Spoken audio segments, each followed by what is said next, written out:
वो पता तब चलेगा जब नंबर का समय आएगा।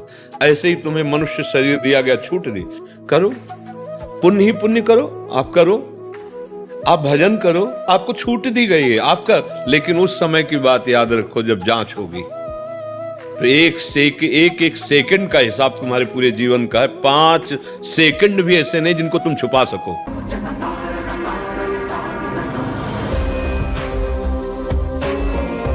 महाराज जी, सांसारिक जीवन में आने वाली कोई भी परेशानी से डर जाता हूँ, सही गलत का फैसला नहीं ले पाता। ये भय को कैसे निकालूं महाराज जी, मेरा मार्गदर्शन करें। देखो, ये तो तुम्हें सत्संग के द्वारा पता ही चला होगा कि कोई तुम्हारा पहला जन्म तो है नहीं। पीछे से हमारे द्वारा बहुत से 2 प्रकार के कर्म होते आए, शुभ और अशुभ, और उसी से मिश्रित करके शरीर की रचना हुई है।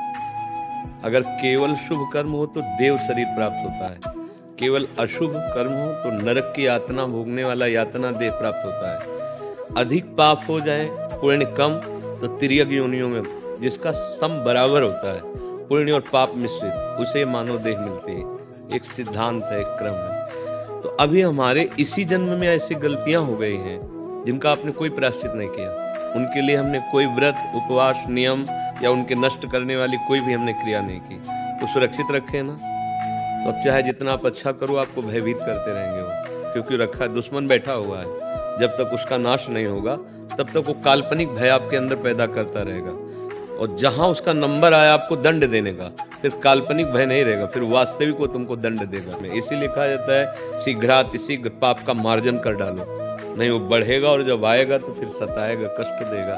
तो मन मलिन है और पाप कर्म जमा है और शुभ इतने हैं नहीं कि हम जो चाहें वो कर लें। तो एक उपाय बचा है, भगवान का आश्रय लेकर उनका नाम जप करना, और जो भी कर्म करो अब गलत ना होने पाए। अच्छा, गलती अज्ञानी से ही होती है, तो भगवान के सामने हम तो बच्चे ही हैं ना, और उन्हीं की माया और उन्हीं के हम, तो गलती क्षमा होने के उपाय हैं। भगवान कहते हैं अहम त्वाम सर्वपापेभ्यो मोक्षयिष्यामि मा शुचा, मैं तुम्हें सब पापों से मुक्त कर दूंगा। पिता है ना, तो पिता कहते चाहे जितना रुपया लगे हम तुम्हें बचा लेंगे। ऐसे भगवान कहते तुम चिंता मत करो, मैं तुम्हें बचा लूंगा। वैसे सबको ज्ञान है कि क्या गलत है, नहीं, भगवान इतना ज्ञान तो सबको देते हैं। जानबूझ करके जो आप गलती किए हुए हो अब वो दोबारा न करो। और जो भी कर्म कर रहे हो, चाहे वो व्यापार हो, किसानी हो, नौकरी हो, कहीं भी हो, वो हमारे भगवान की ही पूजा, क्योंकि पूरी सृष्टि भगवान की ही है। उसे पूजा मान करके करो, और कोई गंदे नशा न करो, जैसे शराब पीना है, गांजा है, ड्रग्स है, पराई माता बहनों की तरफ काम भाव भोग दृष्टि से देखना, मांस खाना। फिर अब सोचो तुम चैन से रह पाओगे? कर लो, मनमानी कर लो। 4 दिन के लिए तो स्वतंत्रता है आपको।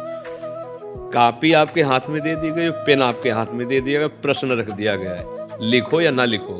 परिणाम पता तब चलेगा जब उसमें जांचेगा मास्टर। तब तक तो कोई जो मन में आए उसको लिखो ना, उसमें थोड़ी कोई कि ये क्या लिख रहे हो, ये नहीं डांटेगा कोई, लिखो, तुम लिखो।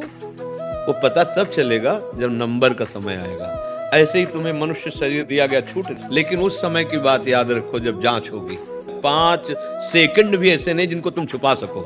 पूरे जन्म से लेकर और आखिरी श्वास तक के हर सेकंड का निर्णय होता है। इसलिए अब तुम तैयार हो जाओ उसको नष्ट करने के लिए।